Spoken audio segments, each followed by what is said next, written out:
歡迎嚟到基督化管理教室第一個系列嘅第14集。今集我俾咗個名叫做監控一條生路。我係呢個系列嘅老師 Anissa。7個以神為本管理概念同元素已經講咗第1、第2、第3項，分別就係計劃 planning、組織 organizing、協調 coordinating。不厭其煩嘅想提醒大家，管理過程係一個屬靈信心嘅歷程。切記唔好睇開上帝，亦都唔好過橋抽板，呢個係以神為本管理嘅獨特之處。今集嘅第4項概念同元素，監控 controlling。監控呢個詞時常都好似發出咗負面無情嗰個感覺，聯想到一啲極權控制嘅意欲，或者係侵奪自由。教會同信徒同樣對監控抗拒，認為係減少咗彼此嗰個信任。但係以神為本管理嗰個監控，係因為基督救贖嘅恩典重新係傳譯正面係必然嘅。監控係保守心智，係守護者嗰個職分，確保信徒同做上帝嘅事工嘅時候係走在上帝嘅旨意。人喺犯罪嘅時候咧，一條生路。重新詮釋監控，用一個正面態度，用愛要求順從上帝，係有着聖靈嘅指導、觀察同埋監督等。第一，監控嘅目的係照顧人嘅安危同維持喺上帝嘅範圍之內。監控個功能咧就唔係講緊24小時攝錄工具，而係喺佢嘅範圍裏邊發生嘅事情給予提醒、提點，大多數係嚟自訂定個指引。第二咧，監控必須係指明個政策、公佈期望，然之後先至要求遵守。喺呢個要求遵守嗰個心態咧，正係嚟自呢個以神為本同受託職分嗰兩大原則。根據上帝嗰個要求同方式順從，唔係盲目極權嗰種管轄。第三，聖靈咧係站咗喺監控第一個主理嘅位置，一如同呢個聖父嗰個監察去幫助人，唔要佢哋犯罪或者得罪咗上帝。人咧係冇能力付出犯罪嘅苦果，亦都冇一個持平嘅能力去做好監察、控制或者監督嘅能力。最重要嗰個環就係上帝係正面嗰個監控設立咗一個明燈，天使把守生命樹嘅道路，就係俾人一條生路。雖然以神為本嘅監控係正面嘅，但係人共通點都係罪人啊，人心容易顧及自己，去超過睇唔到嘅上帝。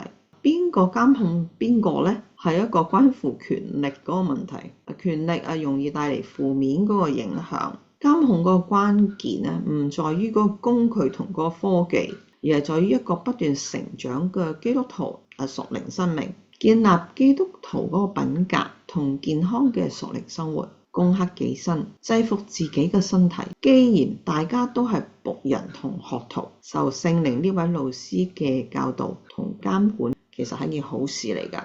監控係保守人嗰個心智，避免權力慾望係帶嚟咗負面嘅影響。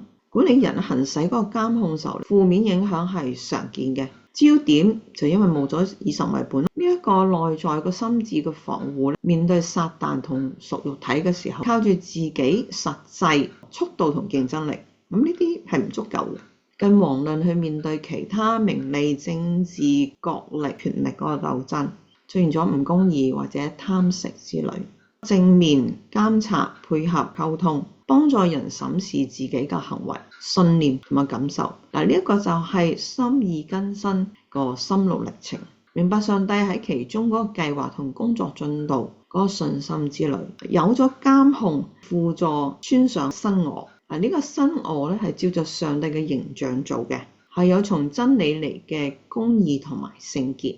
一個缺乏屬靈生命注入嘅監控，就好似趕鬼離開之後，有更多嘅鬼入進嚟，而唔能夠自救。以神為本嘅監控係健康嘅屬靈生命，防範撒旦。有上帝嘅監控咧，比自己嗰個節制咧係會更加強嘅，減低咗外界嗰個監控嗰個標準。使徒保羅喺哥林多前書嘅9章27節強調，管理人必須具備咗自律。我是攻克己身，叫身服我，恐怕我傳福音給別人，自己反倒被棄絕了。冇克制自己，使自己完全順服，好容易因為自己嘅焦慮、抑鬱或者係憤怒而沉淪，又或者救我反難。人心個追求嘅標準咧，打垮咗自己。監控嘅內在基礎係聖靈保守我哋嘅心智，保持我哋內在嗰種嘅純正。大衛喺詩篇51篇嘅禱告咧，就分享咗佢自己祈求保守心態嗰種嘅監控。管理人或者監控者或者受制嘅人咧，係懷着忠心同信心向住上帝。要小組為例，彼此守護，認定坐喺主席位嗰個審判者只有上帝。另一個類比，以神為本嗰個管理監控咧，就唔係一個好冰冷嘅交通警察，只有等住你揾你嘅錯處，然之後開張罰單。其實係更加似一個有經驗豐富嘅登山嚮導。個嚮導咧，其實好監控，採用咗觀察步伐，指導正確嗰個姿勢點同埋路線，用愛嚴格要求順從。特別咧係嗰啲會影響咗自己個性命嘅呢個規則。如果嚮導屬靈嘅生命缺乏體力同埋操練自律，可能因內在嗰個罪性貪圖安逸，會帶你行咗一條歧途。因此咧，呢個監控嘅首要任務就係讓上帝嘅管理發揮保守嚮導個心智，確保咧以上帝為核心，忠於上帝計劃個地圖，唔係到出事之後咧就馬後炮，亦都唔會攞唔定主意，被眼前嗰種嘅舒適所誘惑。喺第12集講組織就提到創世記嘅11章1至9節嘅巴別塔群體嘅來，讓我哋建造一座城或者一座塔，塔頂通天。我哋要為自己立命，免得我哋分散在地面上。上帝親身做管理，佢採用呢個正面嘅監控去評估呢班嘅人，定咗決策同埋做決定，發揮咗一個好大嘅作用，免得佢哋繼續犯罪。呢個咧就記載喺第5節開始。耶和華降臨，要看世人所建造嘅城同塔。耶和華說：看啊，他們成了同一個民族，都有一樣嘅語言。這只是佢哋開始做嘅事。現在他們想要做的任何事，就沒有什麼可難阻他們了。來，我們下去，在那裏變亂他們的語言，使他們彼此語言不通。